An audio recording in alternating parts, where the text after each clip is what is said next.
What's up, Akariss guys here, bringing you another Emblem Fire Heroes video. Today's video is a impressions reactions video to the brand new Bridal Heroes. So let's do it. Let the lesson begin.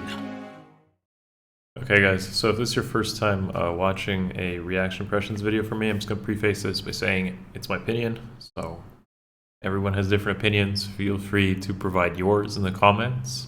And on top of that, you need to make sure that you make the thumbs up below into an up. So do that before we even start. Before we jump further into the video, with seasonal banners, we know they don't come with a sparking system, aka 40 summons, you get a guaranteed hero, and therefore it's gambling. And generally speaking, I don't recommend spending orbs and stuff like this. Because you might see them later down the road on a rerun where they get more value, maybe through a double special, maybe you get one for free off of those like giveaways on seasonals. Maybe it's just better to wait until some of the skills end up on permanent banners. Stuff like that where you can give yourself more of a guarantee is better than this sort of gambling. So keep that in mind before you commit to anything here. I'm going to take a look at these characters and give them my impressions without realistically knowing their stats, just based on their skills alone and where they fit in compared to other comparable units in those movement or weapon type roles. Let's do it.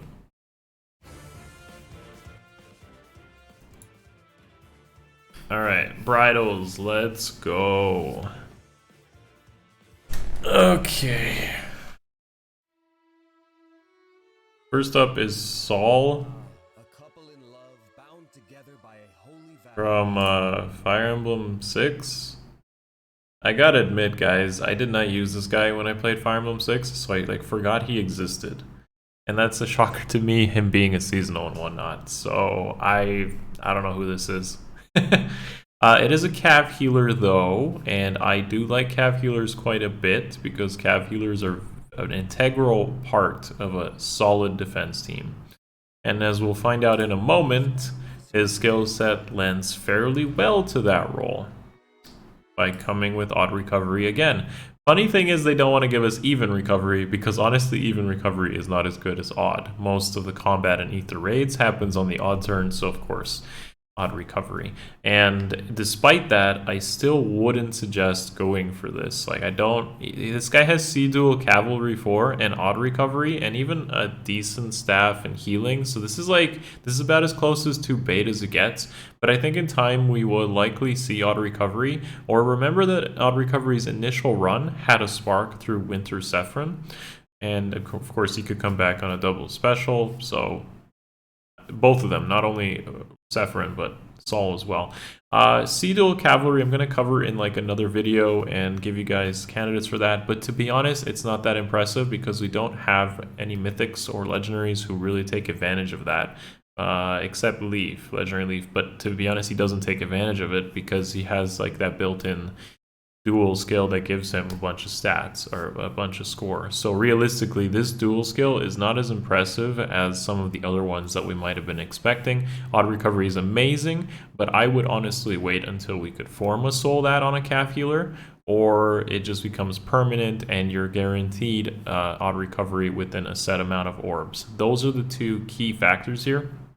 Saul himself, while he might be more recent, I feel like his stat spread will not be anything impressive unless he's stacked more in defense heavily over res. Since most cav healers have high res and low defense, if he has highish defense and maybe middling res, for example, that's the only thing that would kind of set him apart. But being a 5-star seasonal premium unit is going to make him outclassed by literally any of the other healers like Forest or Nana or Priscilla or Clarion. It doesn't matter. They're all with merges and flowers, would outclass him anyways.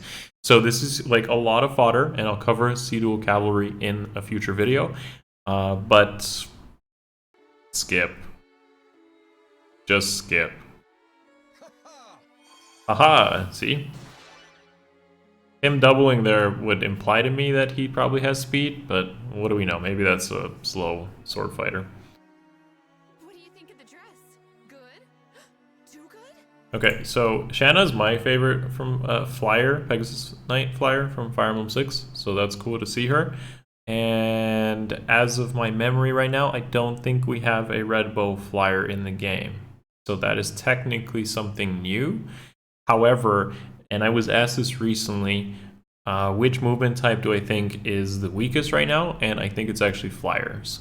So as a general statement, flyers, except maybe like Brave Claude and Legendary Claude, are in not a good spot right now because their movement, where they have an advantage over terrain, generally doesn't matter in most games that you play through, like Ether Raids, for example. In Arena, they're quite good, but there's not that many like plus 10 flyers that you can like use in Arena. I'd say that really comes down to like Seteth or possibly a G-Dual Flying 4 candidate, but we don't have a range flyer who takes advantage of that. So realistically, flyers aren't that meta right now unless you use some super premium options, and they can't take advantage of their mobility because you don't see like trees and mountains as much as just flat out stuff like spring water has no terrain advantage except like one water. Lava, you don't see it as much as it used to. Spring breeze has nothing. Like, it's all kind of like flat terrain. Abandoned castle is an example of that. So we need new AR maps to really see the advantage of flyers and their mobility compared to like an infantry.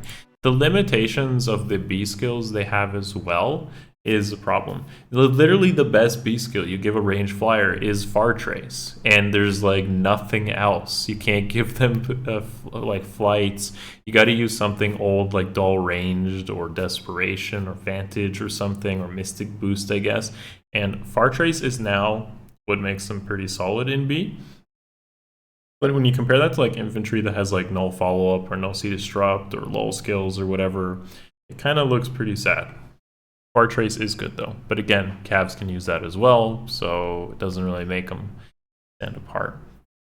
Okay, Trace being the nice skill to look at here to get, but again, I would wait until we see this more on the permanent pool. Guarantee your copy there instead of gambling for it here.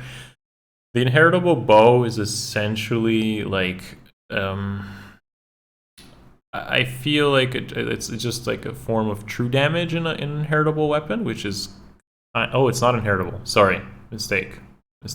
Not inheritable. It's a preference weapon, and she does 20% true damage, gets some attack and speed. That's okay. It's a pretty good weapon to have long term. However, being a red bow flyer right now doesn't mean much. So I would still dismiss this as possibly being that impressive. Here comes the bride.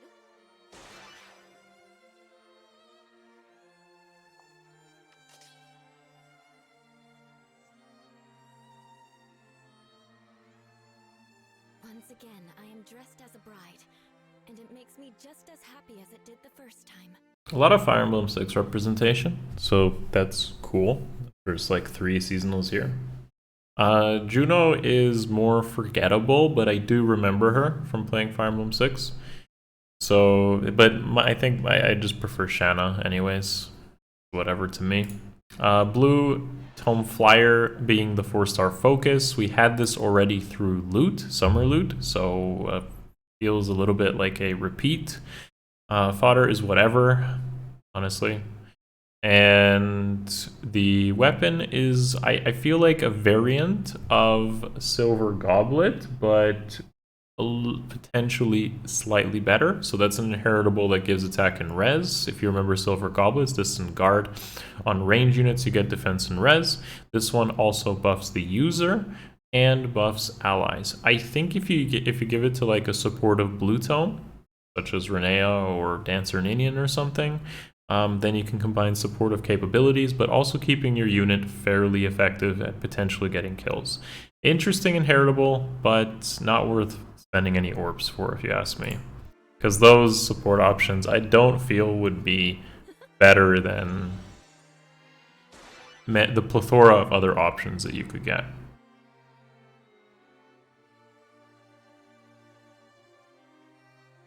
How do I look? Like a true bride. Okay, so I think this is Thea. I hope I'm right on that, because we had Juno and Shanna, and then Catria is the lead from Echoes. or just everywhere, right? Green Axe Flyer, again, that role to me doesn't seem needed in any way. We had recently Ninja Levitain a couple months back, and she was pretty good with a dual phase Brave weapon.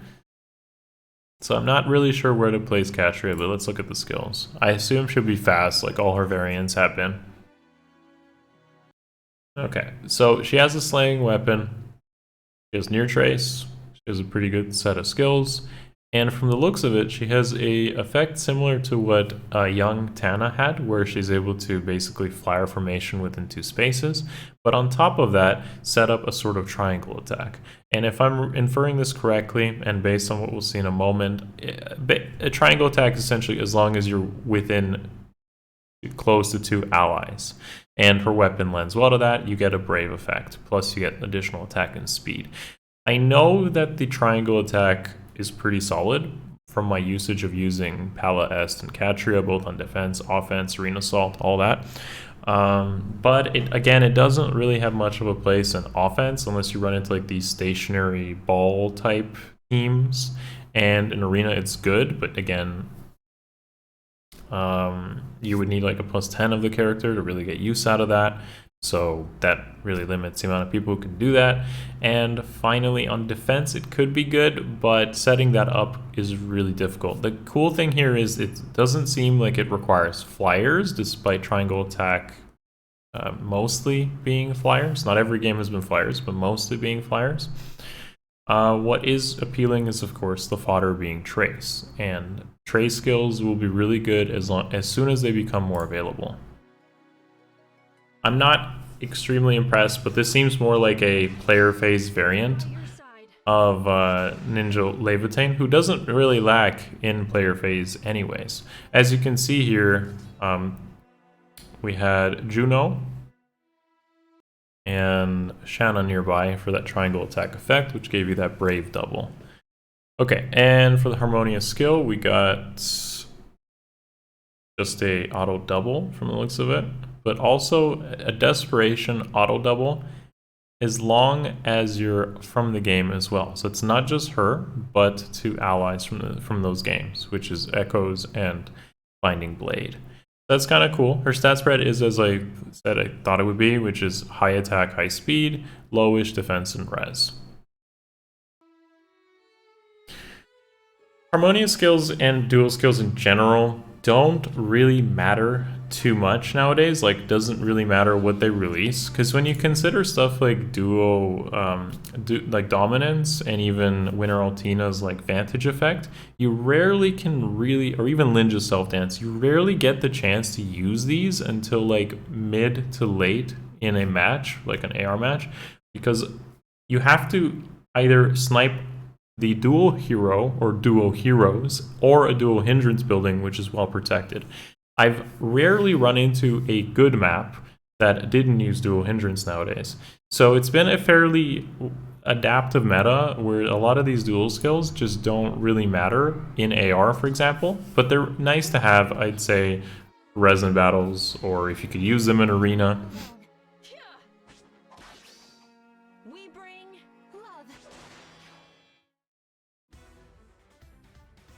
And with that, that pretty much concludes our bridal banner, folks. But it seems like we will be covering another green axe cav. Oh man, here we go again.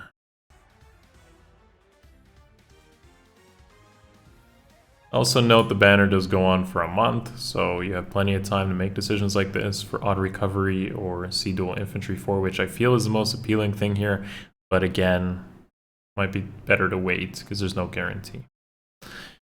Alright folks, that's going to conclude my impressions and reactions video. I feel the next video I'm going to cover is either the C dual cav skill in detail and some good candidates for that, or Zealot, the GHB Tempest Trials unit of this batch, which is, yeah, another axe cav. But yeah, I would say skip, folks. There's nothing interesting here, just some decent fodder. The units themselves aren't game breaking in any way. And yeah, if you like the video, sub to see more content. I will see you guys in the next one. Thanks for watching. Much love. Peace. It's over.